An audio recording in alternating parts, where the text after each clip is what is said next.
Étant moi-même mère, j'avais pas envie de les gaver de médicaments quand ils étaient toujours malades à répétition. Au bout d'un moment, les antibiotiques, comme on dit, c'est pas automatique. On ne parle pas de soigner des maladies graves, mais une angine, un rhume, des poux, lutter contre les moustiques, enfin tout ça, ça se fait très très bien avec la nature. 2 ans entre la session et la création de Pur Essentiel. Au début, tu te dis que tu vas redémarrer déjà ou tu te dis j'en ai marre, je veux souffler un petit peu? Non, quand on a cédé, je voulais faire une pause, puis je me suis vite ennuyée. L'aromathérapie, c'est un mélange de différentes connaissances. Il y a du traditionnel, il y a de l'empirique parfois. Il y a beaucoup de sensuel dans le sens où ce sont des odeurs, des parfums. Il y a du toucher, enfin, ça mélange beaucoup de choses. Et surtout, ça mélange aussi une bonne connaissance de la pharmacopée et de la biochimie. Sur Pur Essentiel, ce qui est le coup de génie, c'est ce spray de 41 huiles essentielles. J'aimerais bien savoir l'histoire de ce produit. Alors, bonjour Isabelle, bienvenue du coup sur le podcast. bonjour Jérôme. Je vais te demander de te présenter. Bon, moi je te connais très bien, je suis très content de te recevoir, mais voilà, je te laisse te présenter pour nos auditeurs. Alors, je suis Isabelle Pacchioni, cofondatrice avec mon mari Marco du laboratoire Pur Essentiel. Et je suis ravie d'être invitée à ce podcast. Merci Isabelle. L'objet de ce podcast, c'est de partager avec toi comment vous avez fait cette réussite, comment vous avez créé finalement un nouveau segment pour la pharmacie d'officine.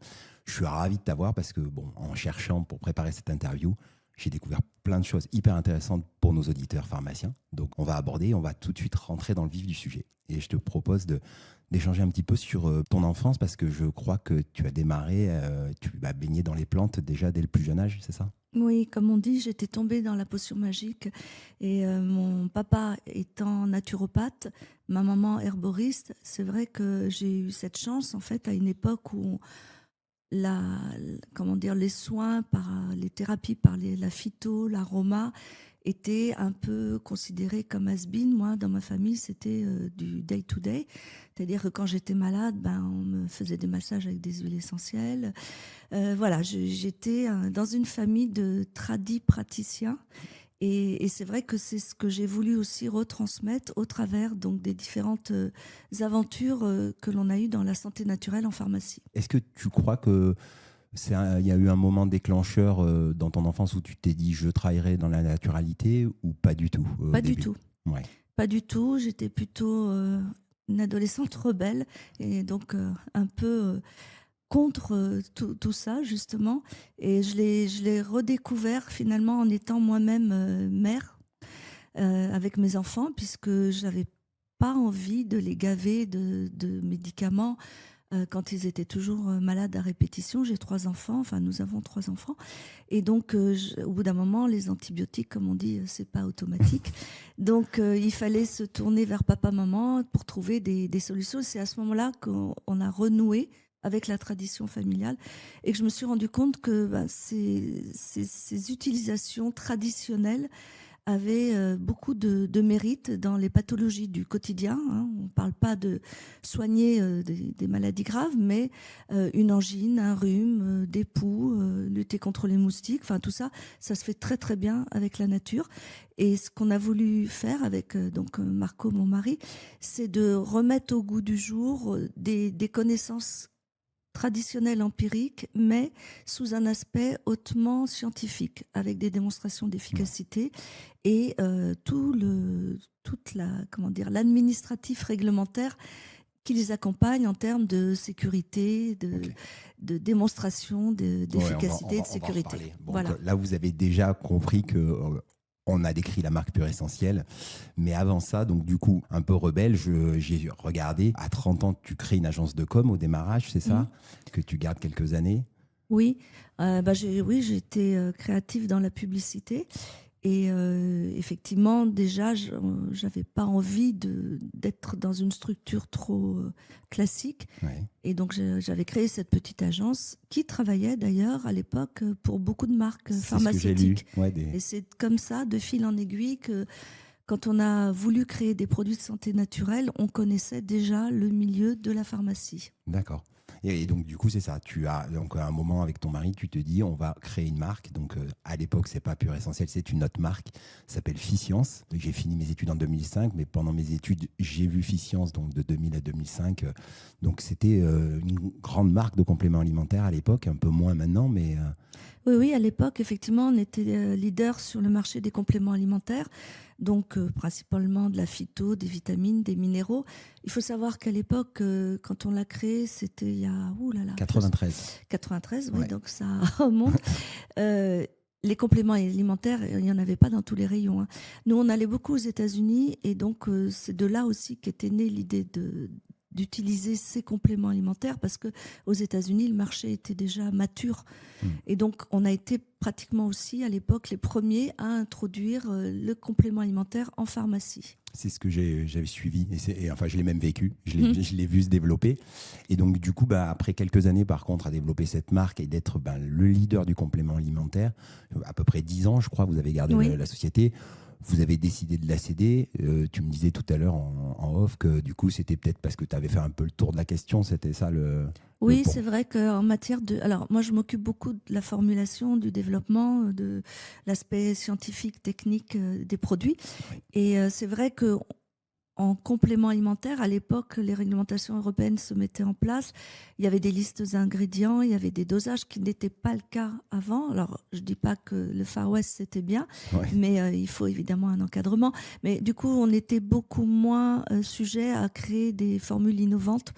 C'était beaucoup plus encadré. On avait fait un peu le tour. Voilà, j'avais beaucoup travaillé je m'étais beaucoup occupée de mes enfants en parallèle. J'ai eu un petit peu envie de passer à autre chose. D'accord. Oui, parce que tu as 3 enfants, c'est ça? Voilà. Ouais, on a ça en commun.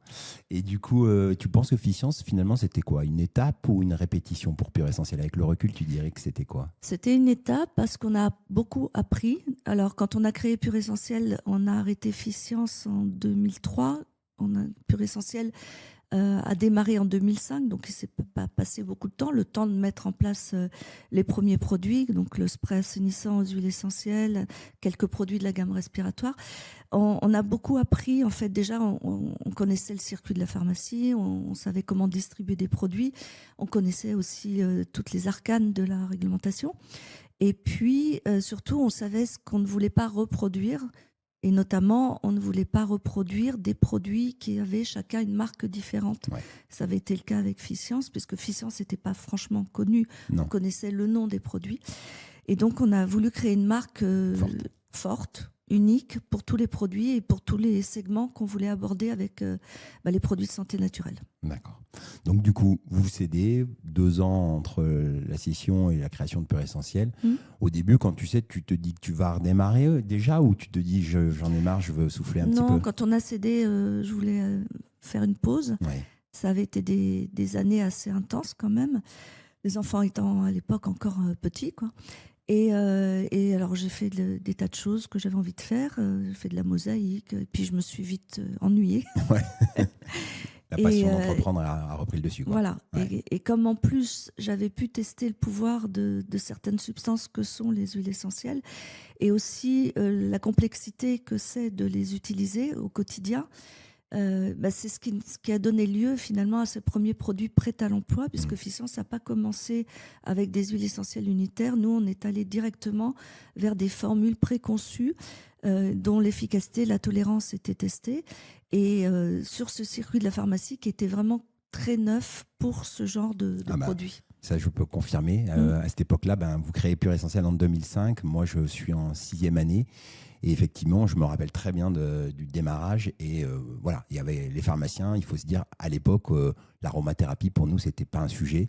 Il y en avait quelques-uns qui en faisaient. Mais voilà. Et c'est vrai qu'avec le développement de Pur Essentiel et on va dire peut-être une autre marque, enfin, vous avez surtout Pur Essentiel, je trouve que vous avez permis aux pharmaciens de vraiment vendre de l'aromathérapie parce qu'on n'était pas intéressé par le sujet. Même si on avait été un peu formé pendant la fac, on oublie assez vite finalement ses connaissances.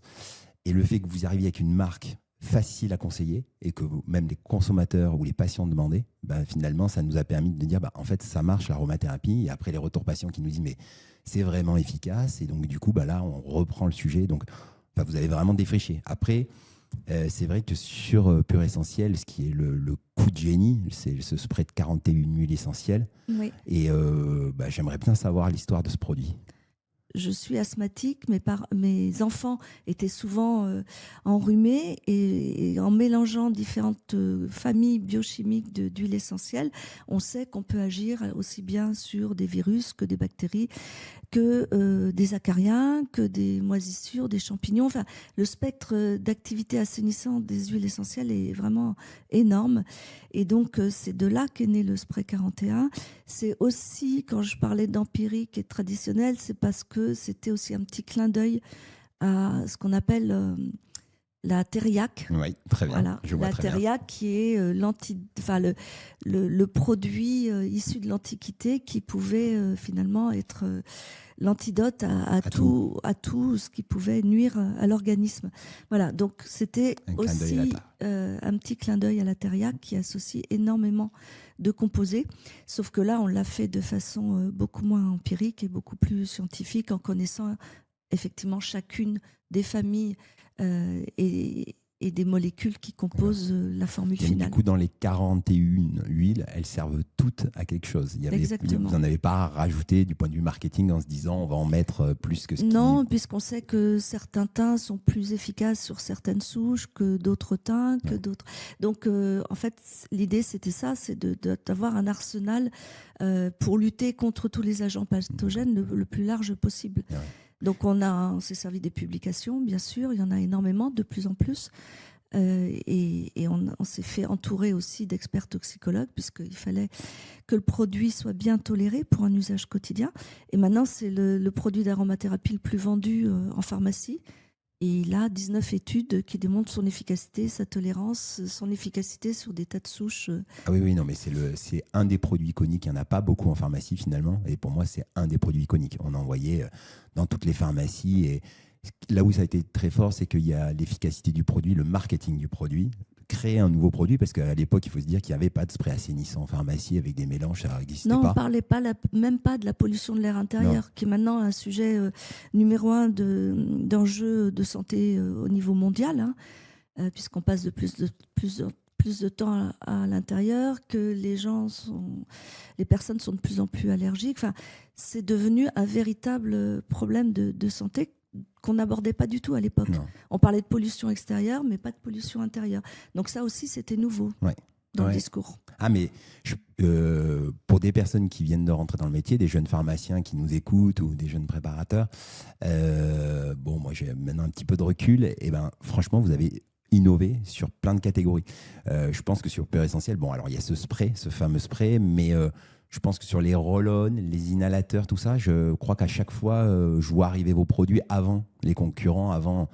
Et je crois que c'est. Enfin, pas je crois. J'ai pris des renseignements auprès de gens qui te connaissent et qui ont même sont occupés de votre distribution, dont Franck Sinabian, qui me disait c'est la responsable produit la plus performante. Elle a du monde qui l'a aidé et tout, mais c'est elle qui a pensé à tout, du marketing à la formulation, aux conceptions. Donc, du coup, je veux bien que tu me dises un petit peu plus dans l'innovation, parce que c'était aussi de l'innovation marketing, de l'usage, de la facilité d'usage Pur Essentiel. En bonne mère de famille, j'aime que les choses soient pratiques, accessibles, agréables. Voilà. Donc, c'est pas parce qu'un produit est efficace qu'il doit sentir mauvais ou qu'il doit avoir une galénique qui colle ou qui est irritante. Enfin, il faut que le produit soit plaisant. C'est hyper important. Et dans l'acceptabilité de certains traitements, c'est important aussi. Donc tout ça, c'est un tout. Et c'est vrai que quand on développe des produits, moi je les teste tous personnellement. Parfois, on fait 80 essais avant d'arriver à la formule que je trouve la plus performante, à mon sens. Il faut aussi arriver à formuler avec toutes les contraintes réglementaires qui sont quand même assez conséquentes et de plus en plus. On vend nos produits dans 69 pays dans le monde, ce qui fait qu'on ne peut pas multiplier les formules. Il faut qu'une formule soit déclinable dans tous ces pays, ces usages différents, ces réglementations. Alors au début, quand on a commencé, on nous a donné des conseils pour l'international, justement. On nous disait « Ah mais non, mais ce packaging, les couleurs, ça ne marchera pas en Espagne.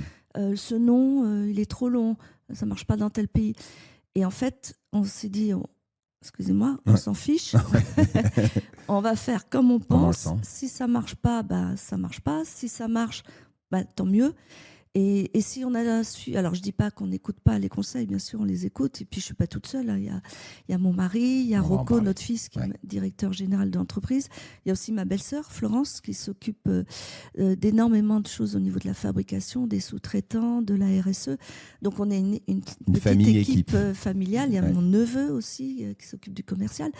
Donc on écoute, mais à la fin quand même on prend une décision collégiale et on va jusqu'au bout. Et on s'est rendu compte qu'en fait, non, si le produit est bon... Il ne faut pas trop écouter. C'est pas qu'il ne faut pas écouter, mais si on a fait du mieux qu'on pouvait, du mieux qu'on pensait, au pire, on va complètement se planter. Et au mieux, il marchera dans beaucoup de pays pour beaucoup de monde. Voilà. Mais je suis d'accord. C'est-à-dire qu'après, à trop écouter pour les compléments alimentaires, par exemple, en Espagne, il y a des compléments, il y a des plantes que vous n'allez pas pouvoir mettre, il y a des choses qu'on ne va pas... Et donc, du coup... à trop se poser de questions, il faut maintenant bien analyser parce que vous êtes un groupe international, mais quand on est petit et qu'on démarre, et je pense que là c'est pour des pharmaciens qui doivent se dire je vais peut-être essayer de faire quelque chose dans un autre secteur, il faut se lancer. Le nom c'est peut-être pas le meilleur, mais il faut se lancer, il faut bien réfléchir, mais après on a une conviction, on y va, et je pense que Pur Essentiel c'est ça, c'est une histoire de conviction familiale qui avance. Alors j'ai une anecdote, quand on a décidé donc, de la marque Pur Essentiel.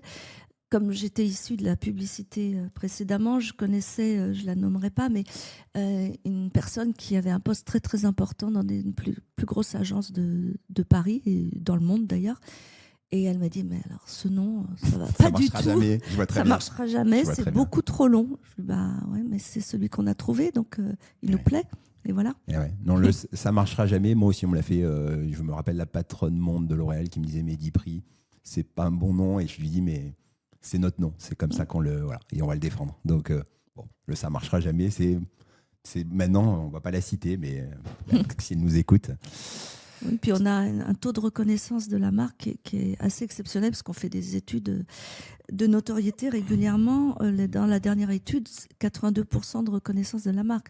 C'est parce que la marque Pur Essentiel, ça véhicule déjà beaucoup de choses et c'est vraiment conforme à ce qu'on veut faire, des produits purs et essentiels pour toute la famille.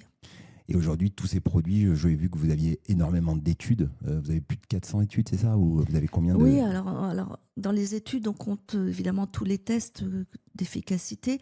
Mais dans les études publiées, je pense qu'on est vraiment le seul laboratoire de produits naturels qui avons des études qui sont publiées dans des revues internationales avec comité de lecture et qui sont ensuite diffusées lors de congrès. On a plus de 18 études à ce jour publiées, c'est-à-dire qui ont été envoyées à des reviewers qu'on ne connaît pas et qui les ont, entre guillemets, auditées et décidé ou pas de les publier. Donc, vous pouvez les consulter sur Medline, sur PubMed, et elles sont accessibles dans le monde entier, en open access la plupart du temps. Donc, ça, c'est une grande fierté parce qu'on a su intéresser aussi des professeurs de services hospitaliers qui sont très formatés quand même à de l'allopathie classique. Mais on est dans un tournant, je pense, de la médecine. On parle de plus en plus de médecine intégrative. Et les professionnels de santé, les pharmaciens, bien sûr, en premier lieu, puisque ce sont eux qui sont en contact direct avec les patients, se rendent compte qu'on ne peut pas juste avaler une pilule de temps en temps. Bien sûr, dans beaucoup de cas, malheureusement, il n'y a pas d'autre solution, mais que si on ne fait pas attention à son hygiène de vie, à sa façon de dormir, de travailler, de manger, tout ça, c'est un tout. Le corps, ce n'est pas qu'une machine qui fonctionne avec des connectiques biochimiques, chimiques en tout cas. Et est-ce que dans les études et cette rigueur scientifique, tu penses que c'est ce qui a permis aux pharmaciens de basculer ou est-ce que c'est la simplicité du produit? Si tu devais dire, parce que c'est vrai que nous, pharmaciens, on s'améliore avec le temps, mais pendant des années, on a été assez réfractaires à tout ce qui sortait de l'ordonnance et des antibiotiques. On était les premiers à... Qu'est-ce qui a fait que finalement, vous avez créé ce marché et les pharmaciens y ont adhéré? C'est quoi le déclic? Je pense que notre premier client, c'est le pharmacien, bien sûr. C'est celui qu'on cherche à chouchouter en permanence. Mais il ne faut pas oublier le client post-pharmacien, c'est-à-dire le patient, la personne, la famille, la maman, les enfants, tout ça. Et en fait, je pense que le pharmacien a été, entre guillemets, obligé de faire confiance à Pur Essentiel parce qu'il y avait une demande, La il puissance y de avait la marque. des consommateurs qui étaient satisfaits, qui redemandaient précisément tel ou tel produit Ouais. à une époque où on n'était pas très bien distribué encore. Maintenant, on l'est beaucoup mieux, évidemment. Mais il fallait faire l'effort pour trouver les produits. Et quand il y avait cette demande qui était forte, le pharmacien a été parfois Il- obligé d'y céder un petit peu. Tout à fait. Mais je pense que tu as raison. Je vais pas. Voilà. Le pharmacien, souvent, il va se retrouver avec une demande spontanée à référencer une marque. Après, ce qui a un peu changé aussi, c'est qu'aujourd'hui, les pharmaciens ont compris que le conseil, c'est ce qui fait la différence par Bien rapport à sûr. d'autres circuits. Mm. Et donc, du coup, il doit plus s'investir dans le conseil, mieux se former et aussi se spécialiser. C'est-à-dire que vous allez avoir des pharmacies qui vont être très très fortes en aromathérapie, d'autres qui diront je ne suis pas très fort, je vends à la demande. Et c'est vrai pour tous les secteurs. Et voilà, je pense qu'il y a un vrai changement de toute façon dans le métier du pharmacien. Il y a là une prise de conscience il faut s'hyper spécialiser parce qu'aujourd'hui, avec l'IA et tout ce qui arrive, voilà. Alors, heureusement, maintenant, on est aussi conseillé par le pharmacien, pas uniquement par le consommateur. C'est ça. Et on met beaucoup d'outils en place justement pour aider les pharmaciens Moi, je trouve que pharmacien, c'est un des métiers les plus durs, vraiment. D'accord. Parce que vous devez être commerçant, vous devez être logisticien, vous devez être... vous avez une responsabilité RH, oui, énorme. Responsabilité de conseil, de prescription, de plus en plus. Maintenant, on vous demande de faire de plus en plus de choses. Vous êtes ouvert pratiquement presque 7 jours sur 7. Pendant le Covid, les seuls qui étaient ouverts, c'était les pharmaciens. Donc, j'ai beaucoup d'admiration pour le métier de pharmacien. Je pense que personnellement, je serais totalement incapable de faire ça. C'est un métier très difficile. Et on veut évidemment être partie prenante de votre activité, travailler ensemble. Et c'est aussi pour ça qu'on met beaucoup d'outils en place pour que le pharmacien arrive à se spécialiser s'il a envie de se spécialiser. Et s'il n'a pas envie, on a justement des produits faciles à conseiller parce qu'ils sont déjà préformatés en fait, avec tout ce qui est démonstration d'efficacité et de sécurité. Donc on peut y aller, on ne va pas dire les yeux fermés, mais facilement. Et ça, c'est important. Et d'ailleurs, tu réalises ou tu as réalisé des formations toi-même pour les pharmaciens. Bon, tu as écrit des livres, cette transmission, c'est quelque chose aussi qui t'anime fortement sur le... Oui, bien sûr. Alors, j'ai fait effectivement plusieurs ouvrages. Il y en a un qui est un ouvrage unique. Enfin, vraiment, c'est pas pour me jeter des fleurs, mais il est unique en son genre parce qu'il raconte à la fois ce qu'on peut faire avec les huiles essentielles, bien sûr, avec des indications claires, précises, etc. Mais surtout, tout ce qu'il y a derrière les huiles essentielles. Et là, il y a un monde merveilleux parce qu'on source aux 4 ou 5 coins de la planète. On prend des plantes qui sont endémiques. Donc, on va chercher la Gaultérie au Népal, le néroli en Égypte, le citron en Sicile, le lavanda en France, la camomille aussi en France. Enfin, on approvisionne 350 tonnes de matières premières chaque année. Et on fait ça avec un développement éco-solidaire, responsable. Donc, il y a derrière toute une industrie. Et je trouvais intéressant dans ce livre qui s'appelle donc Aromatherapia, parce que je le voulais un peu comme une espèce d'encyclopédie, de raconter ses voyages aussi, parce que quand on utilise un produit pour les articulations et muscles, le roller là dont on parlait, derrière, il y a plein de gens qui l'ont cultivé, qui l'ont récolté, qui l'ont distillé, qui l'ont mise en forme. Et ce sont des voyages aussi bien olfactifs que historiques, au cœur de la tradition, au cœur de toutes ces pratiques aussi ancestrales. Et donc ce livre, il raconte ça. Il raconte de la plante, du producteur, jusqu'à l'usage chez soi, dans son petit intérieur. Et vous avez jamais réfléchi à justement aller investir chez les producteurs? Est-ce que vous avez des initiatives ou vous préférez bien segmenter? Bien sûr, on investit énormément avec nos fournisseurs. D'abord, c'est donnant-donnant, c'est-à-dire que quand on doit sourcer 350 tonnes de matières premières, il faut être assuré de la qualité, de la traçabilité et de la durabilité du sourcing dans le temps.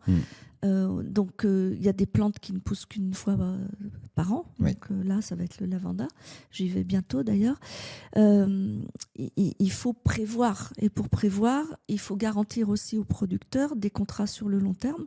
Donc, plusieurs années avec un prix équitable et aussi une garantie de quantité. C'est-à-dire, on ne va pas laisser nos producteurs parce que tout d'un coup, il n'y a plus de demande, comme il y a eu le cas sur le Ravinsara à une époque, il y avait le grand boom du Ravinsara. Ouais. Tout le monde s'est mis à faire du Ravinsara. Et puis, il y en avait tellement à un moment que beaucoup de labos ont lâché leurs producteurs. Nous, on ne les a pas lâchés puisqu'on était engagés avec eux. Et donc, c'est tout ce travail de relationnel qui est hyper important pour nous parce qu'il nous garantit traçabilité, sécurité, approvisionnement à travers le temps.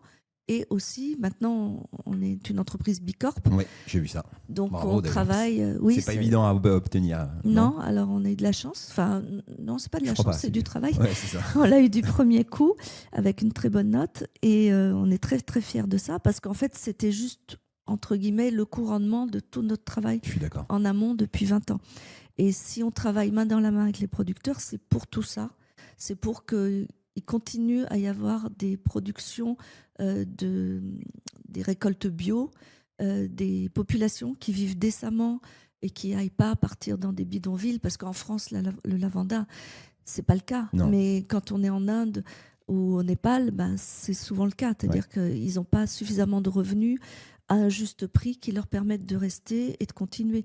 Donc, vous voyez, c'est donnant-donnant. Ouais. Et en plus, c'est passionnant. Et moi, j'adore aller à la rencontre de tous ces Ah non, mais bravo en tout cas producteurs. c'est vrai que la certification Bicorp pour nos auditeurs, c'est quelque chose d'exigeant à obtenir et c'est pas un truc de greenwashing. Il y a vraiment derrière un vrai engagement de la société, c'est contrôlé, c'est assez difficile à obtenir. Donc, oui, parce que ça prend en compte absolument toutes les étapes de la vie de l'entreprise. Ouais. Ça prend en compte aussi bien la logistique que la relation commerciale, que l'approvisionnement, que la fabrication. Enfin, c'est vraiment toute l'entreprise à toutes les strates. Ouais. On appelle ça les parties prenantes qui sont auditées. C'est très complexe, c'est international. Donc, il y a beaucoup de paramètres qui sont nécessaires à cocher pour arriver à l'être. Et ça, c'est le travail de ma belle-sœur Florence qui a mené ça de main de maître. Bon enchaînement, Pur Essentiel, donc c'est une entreprise Bicorp, mais c'est surtout une entreprise familiale. J'ai rencontré ton mari il y a quelques années, je l'avais croisé. Il y a ton fils qui vous a rejoint, il y a tes filles qui participent à l'aventure. Donc, travailler en famille et la répartition des rôles des uns et des autres, parce que voilà, ton mari, on sait que c'est la partie commerce et toi la partie produit, mais comment c'est de travailler en famille et quels sont les rôles de chacun? Nous, on a toujours pratiquement travaillé en famille, Ouais. donc c'est une sécurité de l'emploi, je dirais. Ouais. Non, c'est une sécurité de travail plutôt, parce que en fait, moi, je fais 100% confiance à mon fils Rocco et à mon mari Marco. Toutes les décisions qu'ils prennent, je sais qu'ils les prennent pour le bien de l'entreprise. Alors, si on se trompe, on l'a fait en faisant le bien, en pensant bien faire. Voilà. Et pareil pour les décisions que moi je peux prendre de mon côté, concernant évidemment le développement des produits, ils me font confiance. Et on est tous assez perfectionnistes et un petit peu tatillons. Ouais. Ce qui fait qu'on sait qu'en général, quand l'autre a décidé quelque chose, c'est qu'il a vraiment bien regardé partout. Et après, on se réunit, bien sûr, et on se concerte sur des questions qui sont plus de l'ordre de le droit des marques, par exemple, où on doit prendre des décisions, le marketing, bien sûr, la communication, voilà, comment parler des produits, comment parler de l'entreprise, quelle image on veut donner. Tout ça, Bicorp aussi, ça nous a aidés parce qu'il a fallu qu'on mette sur le papier tout ce qu'on avait dans notre tête. Ouais. Et c'était très bien parce qu'il a fallu qu'on définisse notre mission, notre raison d'être, nos valeurs. Donc nos 3 valeurs, c'est naturel, engagement, performance. Ouais. Ça résume assez bien ce qu'on essaie de faire au quotidien. Et donc travailler en famille, c'est une facilité. Alors parfois, évidemment, c'est pas tout rose. On peut ne pas être d'accord sur certains sujets. Alors dans ce cas-là, on les laisse de côté. Ouais. Et puis on attend que ça se passe. Et pour les anniversaires, des fois, ça tourne en brainstorming de la marque tout le temps, ou vous arrivez à segmenter un peu le côté En fait, on se fait des réunions de comités où on essaye d'aborder des comités familiaux aussi, les comités de direction, etc., les COMEX. Mais il y a aussi des comités familiaux où on fait un peu le point sur la direction qu'on veut avoir, et ça permet de se débarrasser et de ne pas parler toujours de boulot en dehors du boulot. D'accord. Et oui. Et Rocco, ça fait maintenant pas mal d'années qu'il a rejoint, plus de 10 ans. Hein. Ah oui, oui, Ouais. je pense que ça fait 12 ans maintenant. Ouais. Je n'ai pas calculé, ça passe vite en fait. Et maintenant, c'est le directeur général de. Oui, Ouais, de c'est tout le ça. groupe. Il a tout repris. À la base, il a développé surtout l'international, le travail de retail, Oui, tout au ça. début, il a commencé à l'export et Ouais. en fait, il a fait un peu toutes les strates de l'entreprise et je pense que un très bon moyen pour être un très bon dirigeant, c'est ce qu'il est, parce qu'il connaît absolument tout. Il connaît la logistique, le commercial, la fabrication, le développement, le réglementaire, l'international. Ben, il est vraiment meilleur que nous deux réunis maintenant. Ouais. Mais après, lui et ses sœurs, finalement, c'est ce qu'on disait, on en Mm. parlait un petit peu tout à l'heure. En fait, ils vous ont vu dans toutes vos aventures et ils y ont un peu participé, ils découpaient les fax. Enfin, donc, en Mm. gros, ils savent ce qu'est le travail de. Ben, je pense que c'est ce dont on peut être fier, c'est qu'on a 3 enfants qui sont des travailleurs Ouais. et qui sont motivés pas par l'argent du tout, Ouais. mais par la réussite de S'accomplir. faire, voilà, de s'accomplir, pas être fier, tout simplement, être Et fier de comment ce tu qu'on penses que fait. tu as transmis ça? Parce que moi, c'est une question. J'ai 3 filles et elles sont un peu plus petites, elles sont pas Mm. encore.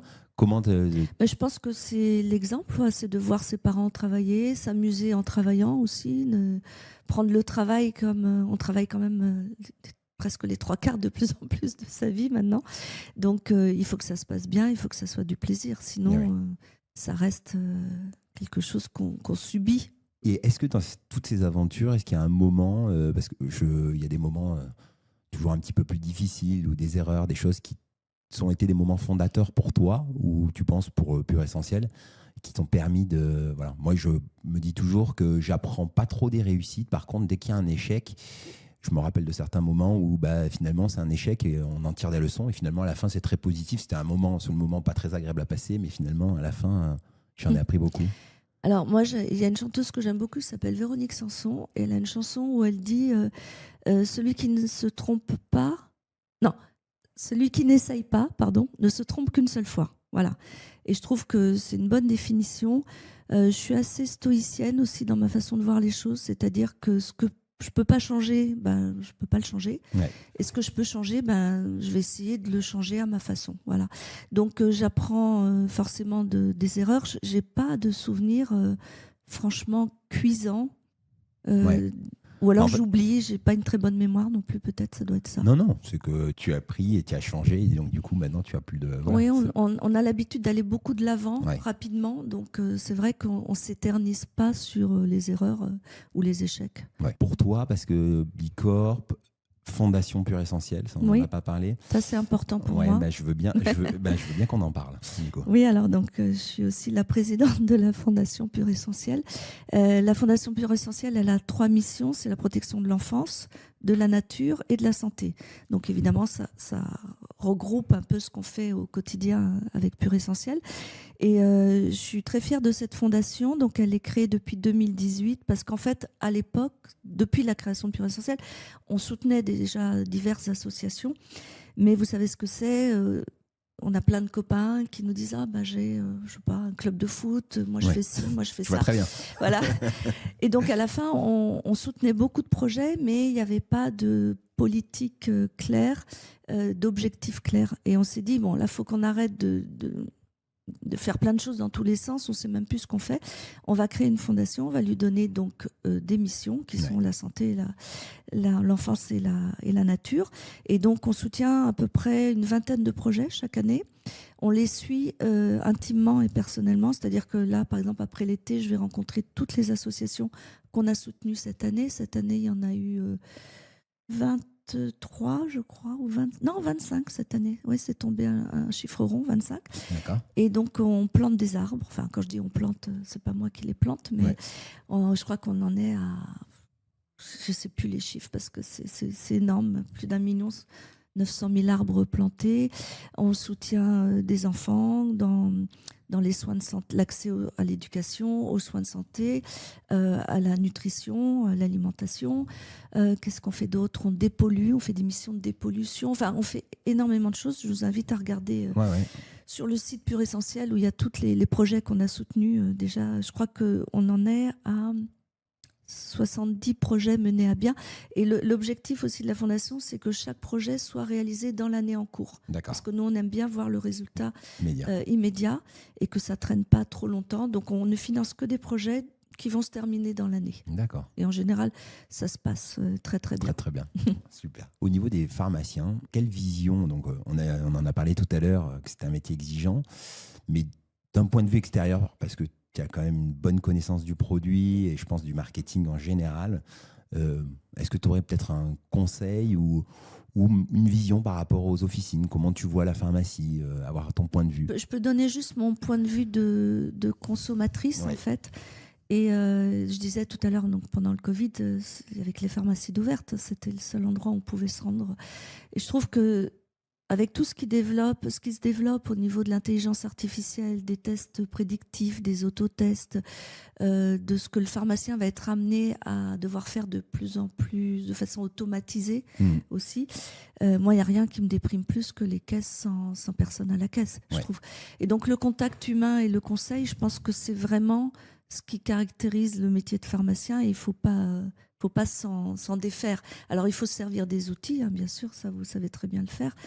Il faut s'en servir pour peut-être laisser plus de temps au pharmacien pour renouer avec sa qualité première qui est d'être le conseiller premier de la santé. En tout cas, on est totalement alignés. Moi, je crois beaucoup en cette vision. Je pense que l'IA va permettre d'automatiser jusqu'à même la délivrance de l'ordonnance avec des automates. Par contre, le lien humain, c'est ce qui fait la force du pharmacien et c'est l'échange. Et c'est un peu réenchanter aussi cette partie-là. Parce qu'aujourd'hui, quand même, dans les pharmacies, on peut progresser sur cette partie-là et si on se décharge de toutes ces tâches administratives, de toute cette gestion, mais même la gestion commerciale sera beaucoup plus fluide à mon avis dans les années à venir et derrière se concentrer sur ce qui compte vraiment finalement le patient et que quand le patient vienne chez nous, il sorte satisfait, peu importe qu'il vienne pour le plaisir ou pour une pathologie, il faut vraiment que le pharmacien, c'est le lien humain. On est tout à fait d'accord.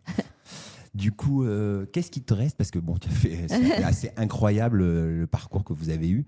Et donc, qu'est-ce qui te reste comme défi ou rêve que tu aimerais accomplir là sur professionnel ou pas professionnel? Alors, je ne m'attendais pas à cette question, je n'ai pas réfléchi. Non, mais non, j'aimerais. Alors, mon rêve, mais ça n'existera pas, c'est qu'il y ait quand même un allègement et une intelligence de la bureaucratie européenne, parce que c'est un véritable casse-tête, c'est n'importe quoi, on marche sur la tête aussi, notamment pour toutes les substances naturelles. Nous, on fait partie de différents groupes, on essaye de faire entendre notre voix au niveau européen, mais il y a quand même des gros lobbying, il ne faut pas se cacher, de l'industrie chimique.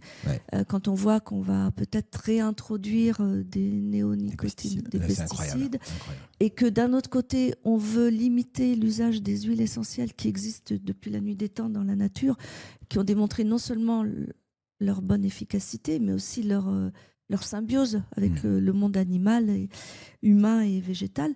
Je trouve que voilà, mon rêve, ça serait qu'il y ait quelqu'un avec un peu d'intelligence qui se penche sur les dossiers de la défense des substances naturelles, parce qu'on veut les réduire à des molécules chimiques. Et alors, par exemple, dans la lavande, nous, on achète énormément de lavande et de lavanda. Dans la lavande, on a identifié à ce jour 1200 molécules. C'est celle qu'on a réussi à identifier. Il y en a peut-être plus, on ne sait pas.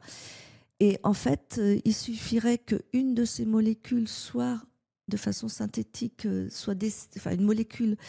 On prend par exemple le linalol. Imaginons que le linalol, on décide que tout d'un coup, il est perturbateur endocrinien.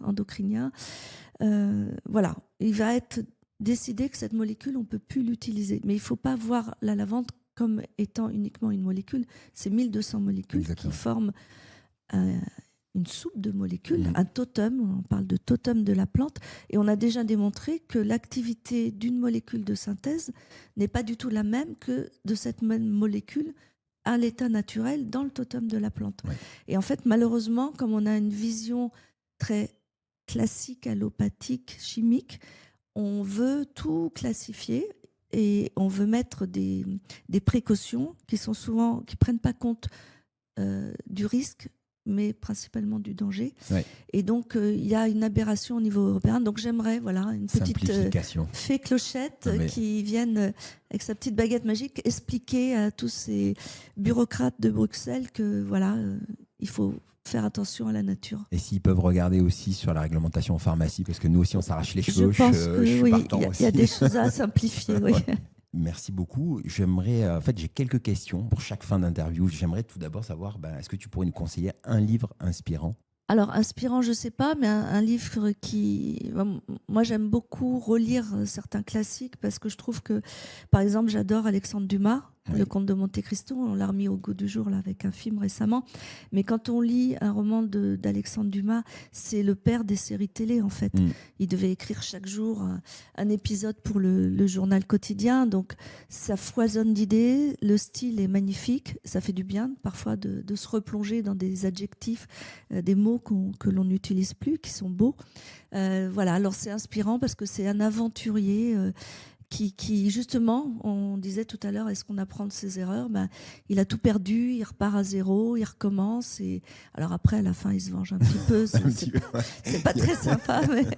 Mais voilà, il est romanesque, il est historique et j'aime bien m'évader dans ce genre de lecture. Alors ça m'inspire pas forcément au niveau philosophique ou autre, mais ça me vide l'esprit et je me dis que toutes ces grandes plumes qui avaient à l'époque, il n'y avait pas Google, il n'y avait pas d'imprimante, il n'y avait rien. Il n'y avait pas de ChatGPT pour écrire le livre. Voilà, et ils ont été capables dans une vie c'est court, de faire des œuvres fantastiques.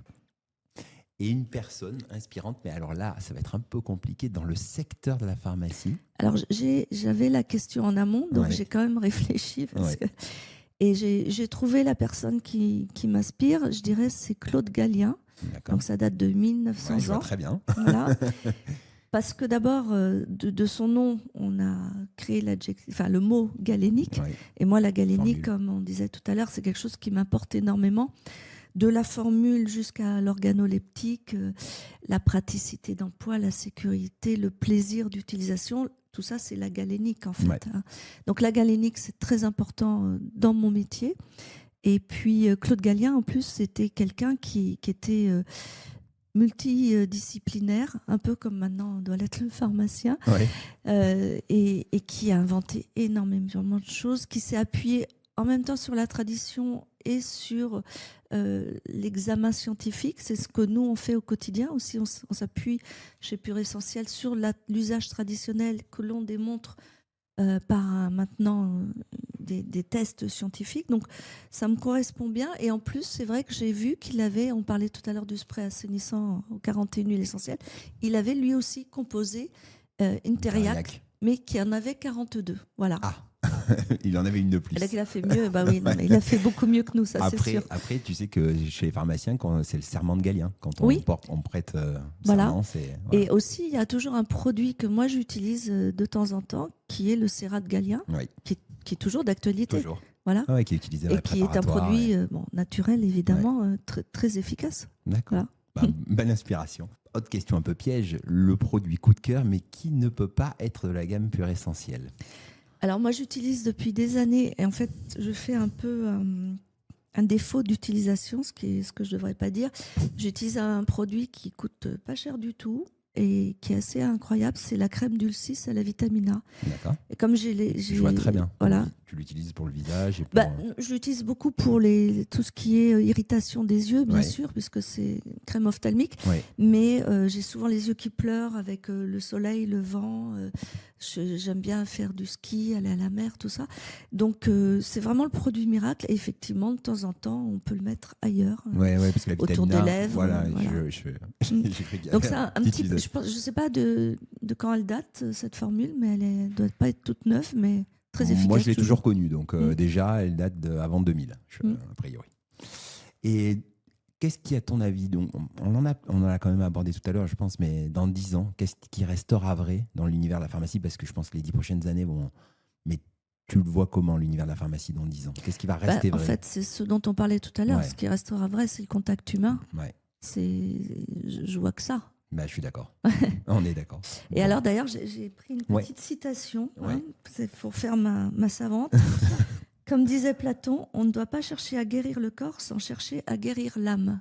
Et je trouve que le pharmacien, il est aussi là. Quand on rentre dans une pharmacie, qu'on voit une petite vieille dame avec ses cannes qui est assise dans un coin parce que le pharmacien lui a mis une petite chaise. Et puis, elle est là, elle raconte sa vie parce qu'elle est toute seule. Et, voilà, et que le pharmacien, lui consacre du temps. Elle repart, elle n'a rien acheté, mais quelque part, il a fait son travail. C'est exactement ça. Oui. C'est pour moi, je vois le pharmacien comme une place de village où, en fait, même dans les villes, où les gens vont venir et, enfin, j'ai même réfléchi à essayer de mettre un espace un peu troqué, bar où on pourrait ça serait consommer. super. Si on mais pareil, on n'a pas le droit normalement de. Oui. Mais un espace de troqué. Nous, on avait fait une initiative juste avant le Covid où on mettait en place des navettes et on allait chercher les gens et on les ramenait à la pharmacie. Parce que les livrer, c'est bien, mais en fait, il y a plein de gens, ils veulent pas forcément être livrés, ils veulent juste avoir un contact social et ils n'ont pas la famille. Bien sûr. Donc on faisait cette initiative de navette. Après, c'est vrai que c'est quand même fastidieux à mettre en place. On est d'accord tous les deux avec Platon, il faut renforcer ce lien. En tout cas, je te remercie beaucoup pour l'échange. Franchement, c'était hyper Jérôme. inspirant. Mais j'espère que nos auditeurs ont été inspirés et on fera de toute façon un débrief dans l'épisode d'après de l'apprentissage d'aujourd'hui. Merci beaucoup, Isabelle. Merci. Et à bientôt. Au revoir. Au revoir. Ce qu'Isabelle nous a raconté aujourd'hui, c'est plus qu'un parcours. C'est une démonstration que l'on peut partir de ses racines, de ses valeurs et bâtir un empire sans jamais trahir l'essentiel. Elle n'a pas juste vendu des huiles essentielles. Elle a créé un langage, un rayon, une confiance là où il n'y avait rien.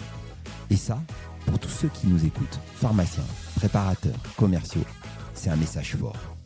On peut innover dans l'officine, on peut faire bouger les lignes, on peut créer.